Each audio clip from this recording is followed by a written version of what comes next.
Welcome to my channel. Today I'm presenting a limited edition fine art print titled Number 9 Fishing Vessels in Harbour.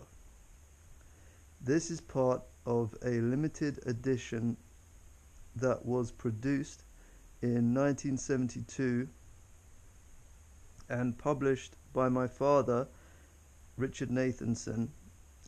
And to produce this edition, the original woodblock carving or woodcuts by the legendary artist Arthur Segal were used. This is woodcut 9, from which the 1972 edition was taken. Most of them were in fact sold in the 1970s, and we have a few left. This one in particular, this was done under license from Arthur's daughter, Marianne Segal.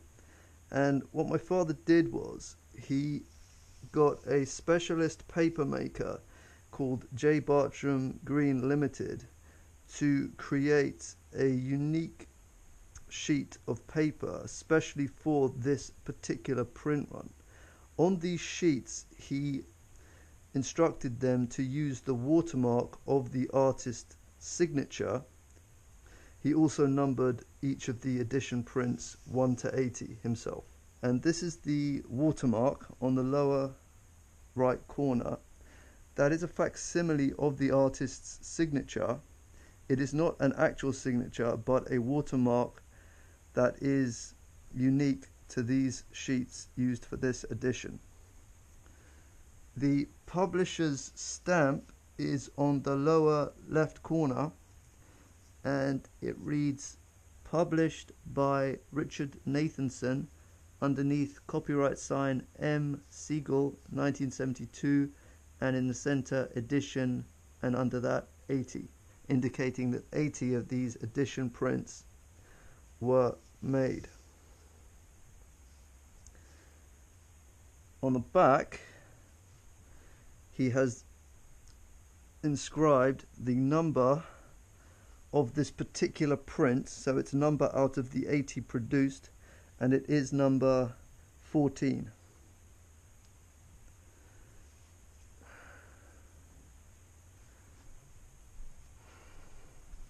The paper that was used is a form of wove paper that Barcham Green created for this particular edition.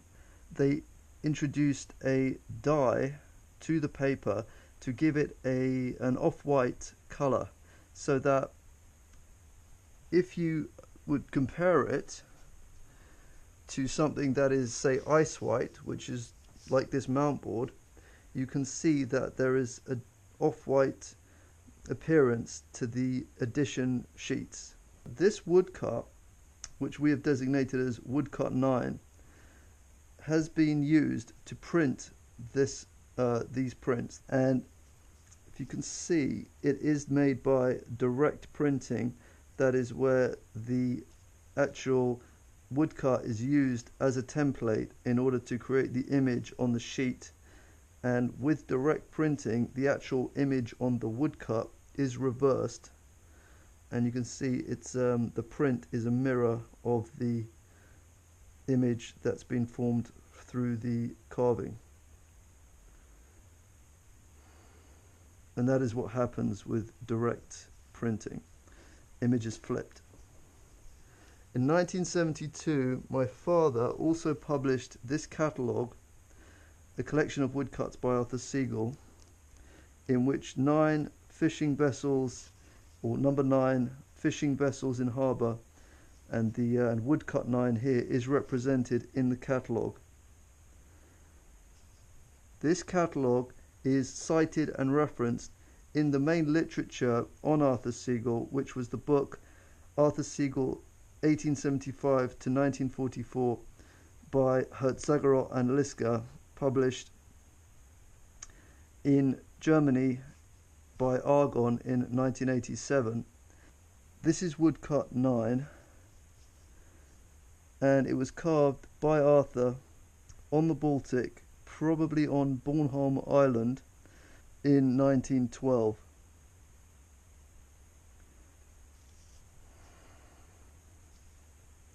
And it is in Arthur's expressionist style of the early 1910s.